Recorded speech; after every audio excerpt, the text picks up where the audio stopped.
Welcome to the Learner Experience Evolution, a podcast for corporate learning leaders, featuring interviews with change enthusiasts at Alencom and in the larger corporate L&D community. Hello, everybody. Ron Zamir here again from Alencom. I am thrilled to be joined today by Rick Atley from Truist. I do want to say again, I thank all our listeners for tuning in to talk about innovation in the learning space. So, Rick, I'll let you introduce yourself. And our first question is always around your personal journey. So happy to listen and to explore that with you. Yeah. So I am with Truist. I've been with Truist for 26 years now, in a variety of different things. It didn't start in learning and development. It started in the branch network, but then this was back many moons ago, and so a memo. We didn't have LinkedIn or anything like that. A job memo came out with job listings in the company at that point, and there was a corporate trainer position. It's like, ooh, that sounds like fun. So I applied for it. I didn't get it the first time, and when I did, then the second time I applied, I did get it, and I like to say that's when I discovered what I wanted to do when I grew up, learning and development. We were very much jack of all trades at that point. We designed our own training. We delivered our own training. All of that we were a small shop at that point. And truthfully, I didn't really know what I was doing. So it was as we went along, I did a lot of facilitation. I eventually decided to go back and figure out what I was doing. So I went back and got my master's degree in training and development. And that was great because I got some of the background into it. So I moved from facilitation, then started dabbling in some instructional design work, and then led a team of that, and then eventually took over the area that managed our LMS and our facilities and everything, and then eventually kind of came back and started taking over more of the design and other areas. And so now where I am at the moment, my official title is Director of Enterprise Learning Solutions. So basically the enterprise, we are the center of excellence for our organization overall for learning and development. So we've got the design, I've got the centralized design, content management, media, learning media team, and then the centralized facilitation teams report to me. So it's been quite a journny. I wouldn't have guessed that's where I'd end up. And I think the beauty is, and I could feel for you, because a lot of the people we have on this podcast came from different parts of the organization. Mm-hmm. And I would say maybe we're seeing that change over the past 5 to 10 years as more and more people are graduating with bachelor's, master's, even PhDs in technology and education. So I'm not saying me and you are a dying breed, but we are a breed in itself. So that's good to hear. And I think it is important to bring people from other parts of the organization into the L&D fold. Well, what I would like to explore with you now is really about what this podcast is for, is innovation. We've always talked about, as a fait accompli, that we tend to be very reactive in the learning organization. I would say even in the talent organization. And it makes sense. We serve the corporation. We're there to help the corporation scale. But within that context, within those maybe constraints, I would love to hear some stories how you and your team are able to innovate and take on initiatives and maybe shape the organization from your point of stature or view in the organization. Yeah, it's the metaphor I would give to this is, if you remember the story of there was a professor that had a jar on his desk, and it was an empty jar, and then he had these buckets of large stones, and then pebbles, and then sand, and then water and stuff like that, and he started by filling it up with the large rocks, and he asked the class, is the jar full? And they said yes. I said, okay. Well, then he dumped the gravel into it, and it filled in the gaps and everything. He said, is it full? I'm like, yes. Did the sand, it filled in, and they started to figure out what was going on. And quickly, the takeaway they had was that, oh, you can always fit more in. He said, no. The takeaway is, if you start with the water, in the sand, you'll never have room for the larger rocks. And that's when it comes to innovation, that's really a good metaphor for this, because the types of things, like for us to move the organization forward from a learning and development capability, and those are things they are never going to be looking for. They've got all the other urgent things that are happening, the stuff that fills up the day. And if we didn't plan for it, it's not going to happen, because our days will be filled up with all the fires that need to be put Yeah. out, dealing with just things as they are. And so for us, that in order for us to make forward momentum with anything of substance, where like really trying to drive some innovation in the learning and development space, we had to be the ones to drive it, and we had to be very purposeful about planning to do it, and dedicating time for it, dedicating resources to it, recognizing that doesn't stop the other stuff from happening. The other stuff's still going to have to happen. But we've got to protect that piece of it, so we're at least making continued movement towards it, and then sharing that story, because when they hear about it, it's exciting, but they're not asking for it. And if they hear about it too early, then they're like, well, that's not important. We need you to do all this stuff first. So So what would be some great examples? yeah, Getting you're almost carrying the organization on your back in some way or form with your programs. So yeah.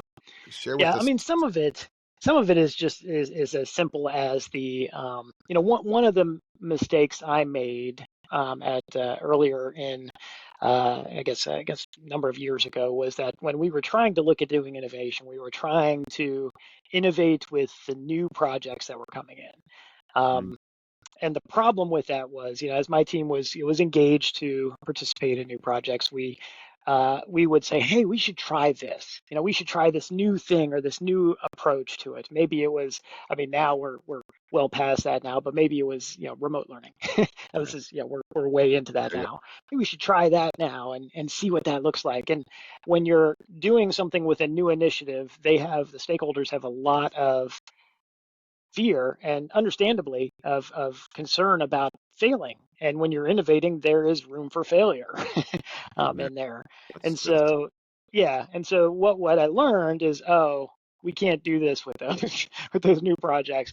What we need to focus on is we need to find the areas that maybe even are maybe programs or things that we're doing that are even somewhat mature already, and lean into those. Get buy-in from an appropriate stakeholder to say, hey, we're not losing this, but let's try something new. Keep that going, but try it with innovate with a small group or something. Let's try this and see how that works, because we think it might be better. And that was like, okay, we'd be willing to do that. It takes some of the fear out of it, because we're not getting rid of the old at the same yeah. time. Wow. Now, more recently, a couple of the big rock things are, we just did. This was our second year of something we call Teammate Growth Month, and basically it is a month long virtual and in person. It's kind of a hybrid conference for our entire learning body. What part of our goal is to foster a learning culture across the organization, Yeah. and last year was our first year. It was an educational year, but yeah, the first starting point with that, we knew we wanted to do this. Nobody was asking us to do it, so they weren't pushing for it, but we said we feel like this is important because it will move us towards this goal of being having a learning culture in our Culture. organization. Mhm. So we set that up. We, in this, I was not alone in this in any way, shape, or form, but the teammates worked with got our most senior executives on board. That was key. Like we had to get you're going to support this. Maybe you can be part of it, present at it, and tell the story with it. And we were able to get them on board, and then we were able to get a month docked on the calendar for this, and then we just went to town. We threw a lot of things at the wall, and it was a challenging experience, because it took a lot of our time and our individual time. But what we were able to show after the fact was the engagement of the teammates, because we opened it up to everyone. Anybody in the organization could register for these sessions or But participate. you took the initiative, right? To get Yes, to we draw did. people in. No, that's Yes. great. And now what's cool with that is that, at that point it was more of an intervention. It was, it was a once in moment, a drop in the bucket. But our goal was to make it where it was an expectation. And so once that happened, as we turned into this year, the executives and teammates were like, so when's the next teammate growth month? Is it still going to be? It started to, it ramped up the interest in it and the desire to have it. And it became just something that's expected now, which is just really cool. So, and this year was even better. Well, I kind of want to unpack two insights, which I find fascinating because I think they come from different ends of the innovation spectrum. One is it's easier to innovate in areas that your organization feels pretty good about already, right? Sure. And Yep. that is contrasted with not your second point, but with something that we've seen through our work with so many companies is a lot of innovation kind of comes on the coattails of a change management initiative. Mm-hmm. Yeah. But those are the ones that people are most nervous about, right? To your Yeah. point.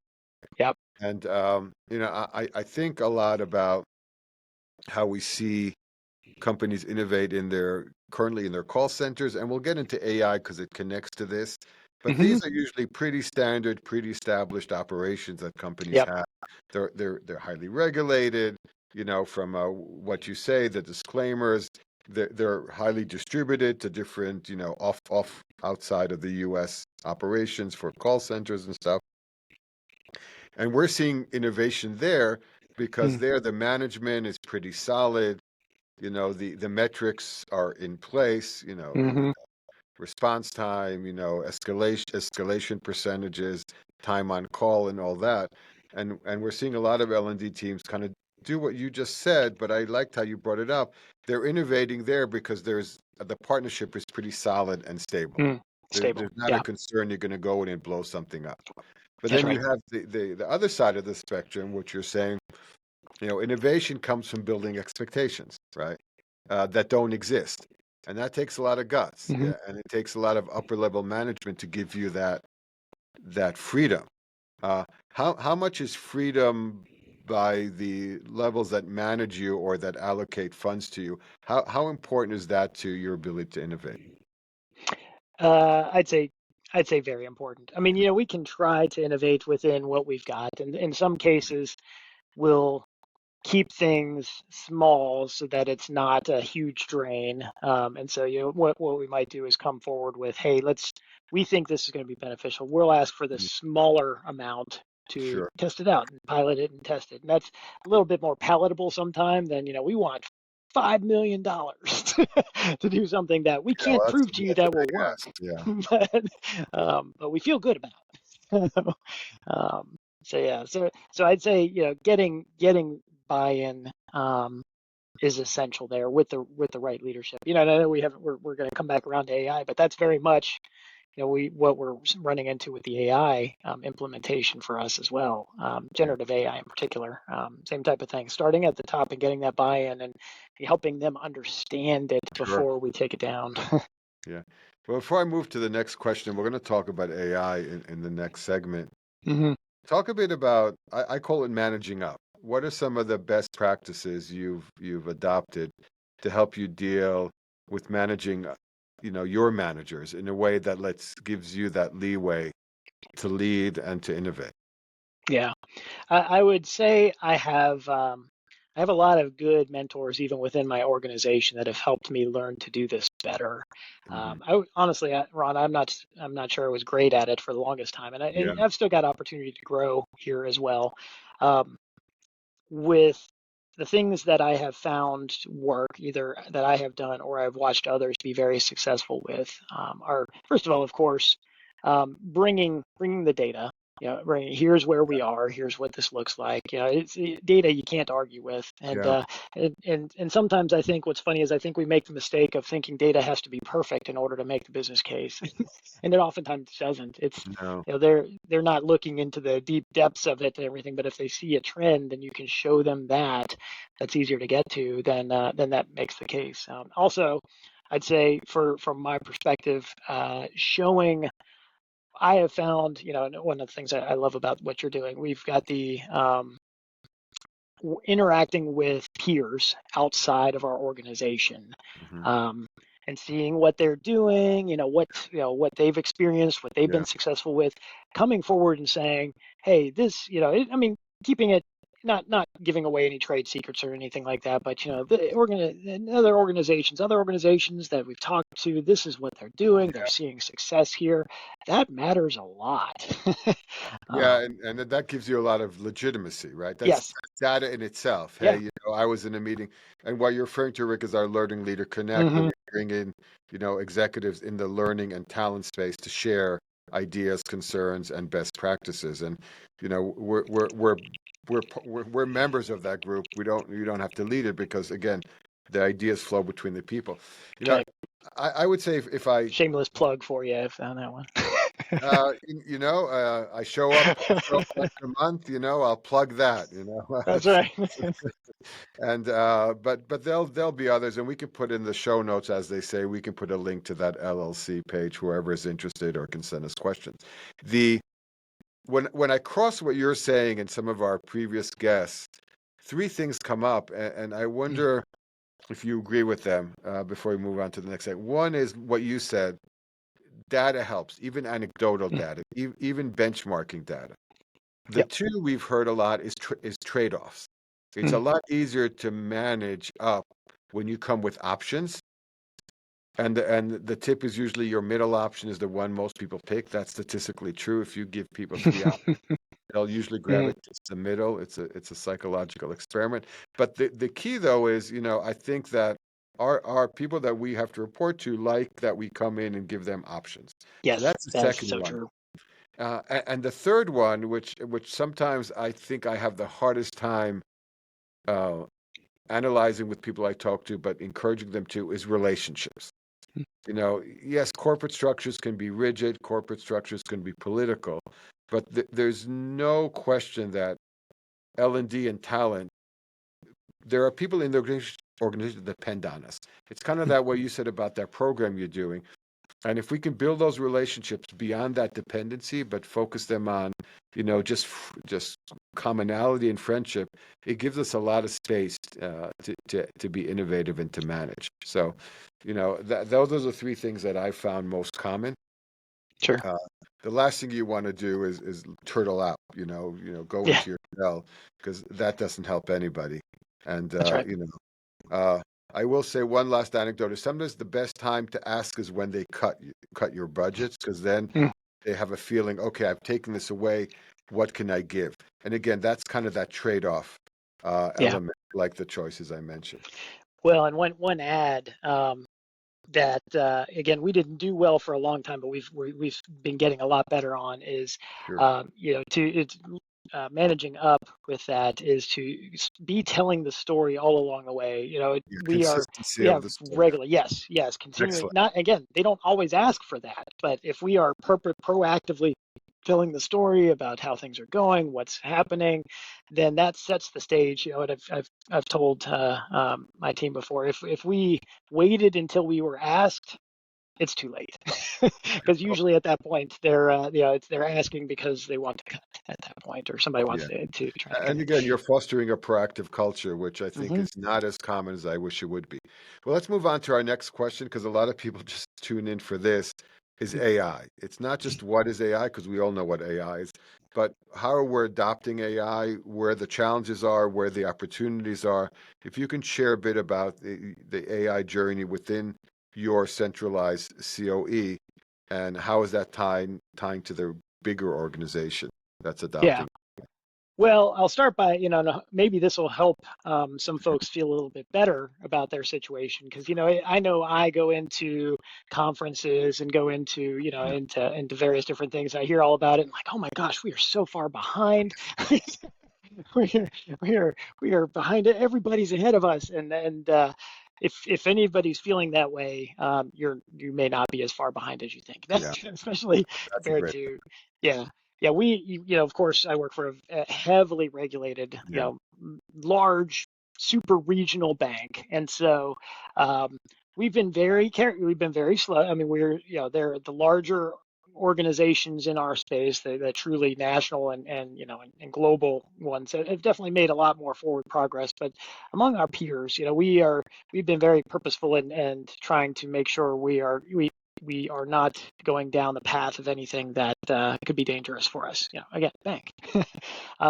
What that means for us is, what our overall framework and governance is handled by our technology team about that. And we were going to naturally be slower to adopt. So we are still pretty nascent, I would say, in our global generative AI journey. There are certainly areas where we've already been dabbling in from an organization perspective. But for example, we just as an enterprise-wide organization got access to Microsoft Copilot, like globally. Yeah. We're big fans, and there's a lot to say just even talking about how you can take advantage of Copilot Yeah, agents, Studio and yeah. Foundry. Yeah. Now, the other piece to that, though, was we didn't want, especially in the learning and development space, we didn't want to be waiting until it was available to us in the organization to be ready to start leveraging it and make, and see how we could do that. Sure. And so that's where, and I mean, this is, everybody says much the same thing with this. I was encouraging my team, like, download Copilot, ChatGPT. I was like, we're probably going to go Copilot, so you should check that out. But just Yeah, start getting acclimated to it. And we've got LinkedIn Learning. There's some resources there, and that's not the goal is to get comfortable with using it and putting in the time and seeing what's possible, so that we got that. And then we started pulling in and experiencing with other organizations, like how are they leveraging it from a learning and development perspective.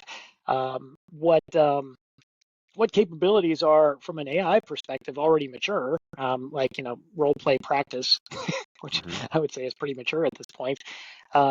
And how will we be able to use that? Let's make sure we understand that, so we can then, as I was talking about earlier, they're probably not going to ask us about it. We're going to need to bring that forward and say, hey, this opens the door to this. Let's try this now that we've got access to certain tools, or let's give this a go. So now that's that. From a global enterprise perspective, I love how our organization is again, we're pretty early, but we're handling the adoption. We had a group of people. I was included in that. That was a pilot group to test out the Copilot capabilities and start to use it. But we very purposefully, I think I've heard of some organizations just kind of opening it up to the lower echelons of the organization, and what I've heard sometimes is that adoption actually suffers in that case. And so what we started with was, we actually started with our C-suite and our senior leaders at the organization, and started to introduce them and get them access to it first, and push them to actually use it, so that then they would be evangelists for using it and pushing it to that. And so Budgets flow up that's been good. and down. They don't flow up down to That's up. right. Yeah. That's right. That's right. So, because it's still change, and so using it is still requiring a change from, and so Sure. most people are going to naturally not change if what they're doing is working, and they don't know what they're missing at that point, unless somebody's extrinsic motivation. A lot of the criticism I've heard about AI adoption, it stays in that play mode. What do I mean by play mode? The experimentation mode, the pilot mode, and the challenge is to find a way to scale it. And usually, when we've had to scale it, or when we advise clients how to scale it, we gravitate towards benchmarks. I mean, the way to analyze how an AI agent, or even an agentic process which takes over, like in our world, something that helps you outline content or curates content for you, right? Yeah. Those are work hours you would usually have a person doing, or you would do very manually in a few steps. Is understanding how your organization functions, and what are your benchmarks. Like, we have a lot of clients who use Articulate, Storyline, and Rise, and they've launched quite a lot of, on Rise for sure. It's AI everything almost, but Storyline has some of the some aspects of it that have AI assistants or agents. Is What is the pre-AI and what is the post-AI, and how do you use that to convince your organization that this opens up opportunities, right? To do stuff. We supply a lot of a lot of people to different organizations, at a monthly, quarterly, or yearly basis. And we're now looking at, what is their level of AI acumen so they can bring to our partner some of that just from the outside.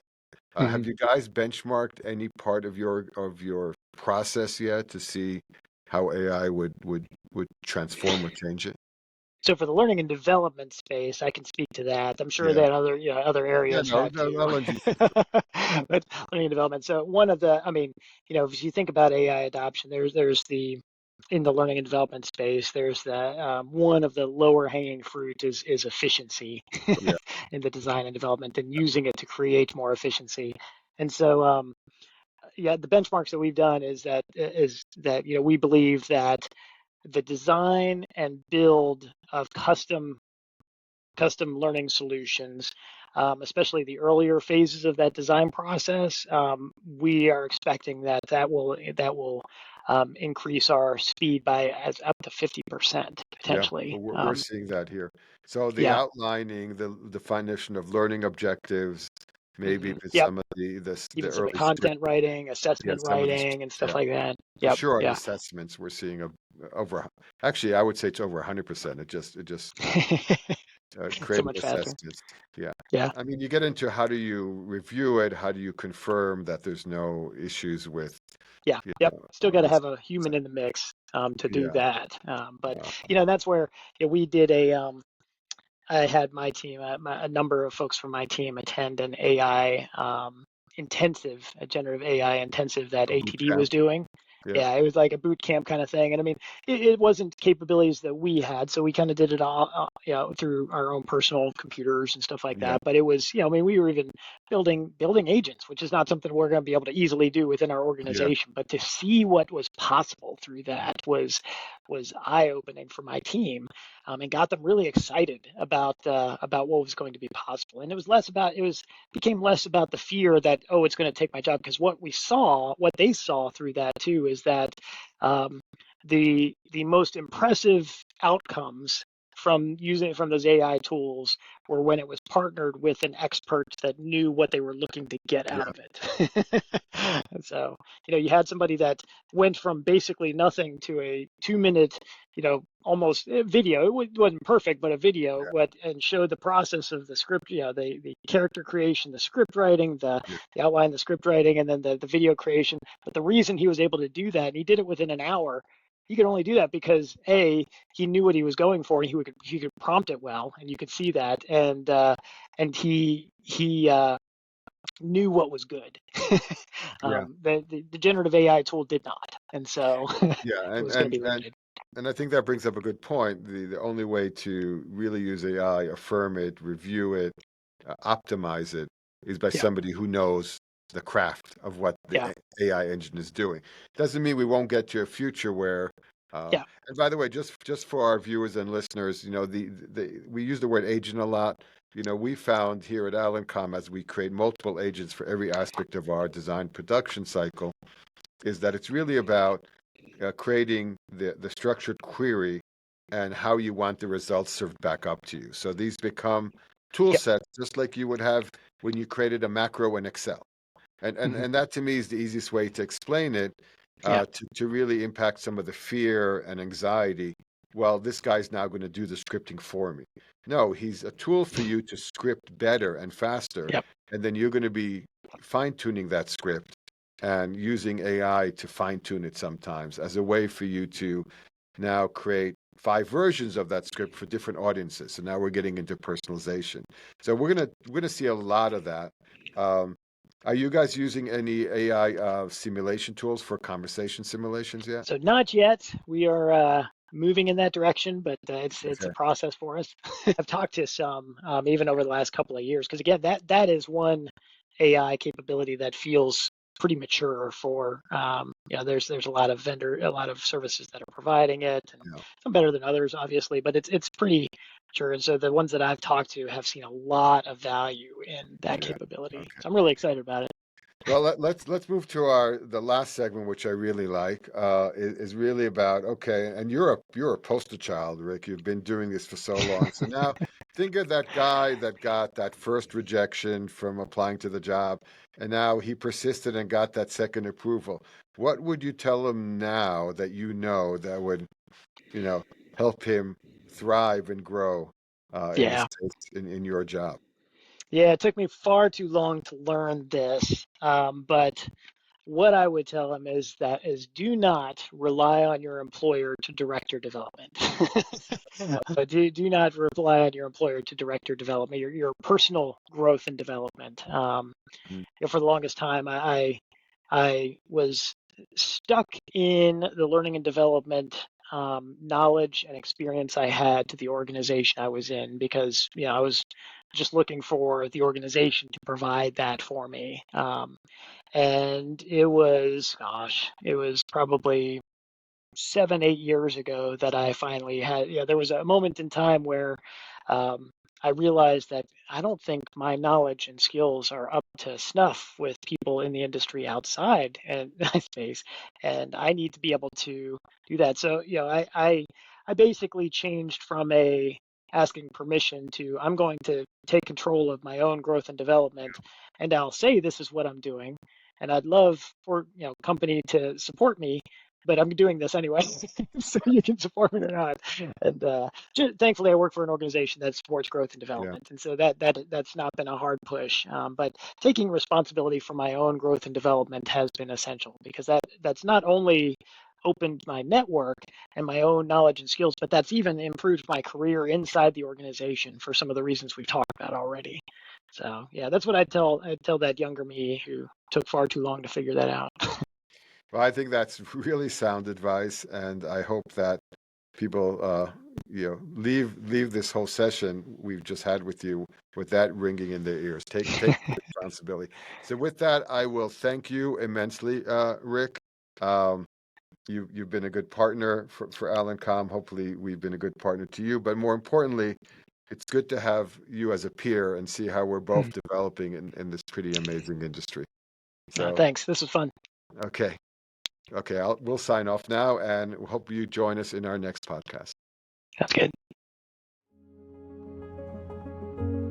Thank you for joining the Learner Experience Evolution. All episodes will be posted on the Alencom website, or you can subscribe wherever you get your podcasts.